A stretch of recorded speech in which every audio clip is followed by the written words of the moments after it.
জুম্মার দিনকে মুসলিমদের জন্য সাপ্তাহিক ঈদ হিসেবে গণ্য করা হয়। এই দিনের নামাজ, অর্থাৎ জুম্মার নামাজ, ইসলামের দৃষ্টিতে অত্যন্ত গুরুত্বপূর্ণ এবং এর অসংখ্য ফজিলত বা সওয়াব রয়েছে। জুম্মার দিনের প্রধান ফজিলতসমূহ: গুনাহ মাফ। এক জুম্মা থেকে অন্য জুম্মা পর্যন্ত কৃত ছোট গুনাহসমূহ মাফ হয়ে যায়, যদি কেউ কবিরা, বড় গুনাহ থেকে বিরত থাকেন।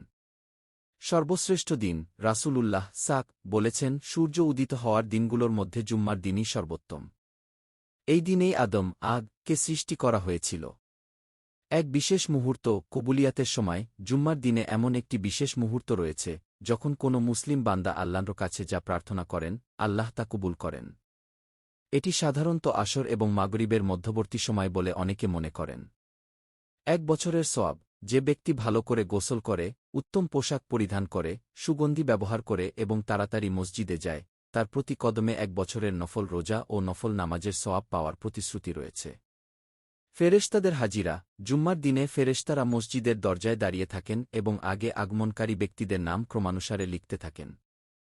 যখন ইমাম খুতবা দিতে বসেন, তখন তারা লেখা বন্ধ করে মনোযোগ দিয়ে খুতবা শোনেন। আলো বা নূর। রাসূলুল্লাহ বলেছেন, যে ব্যক্তি জুম্মার দিন ভালোভাবে পরিষ্কার পরিচ্ছন্নতা অর্জন করে, উত্তম পোশাক পরে এবং শান্তভাবে হেঁটে মসজিদে যায়, কিয়ামতের দিন তার জন্য এক বিশেষ আলো, নূর থাকবে।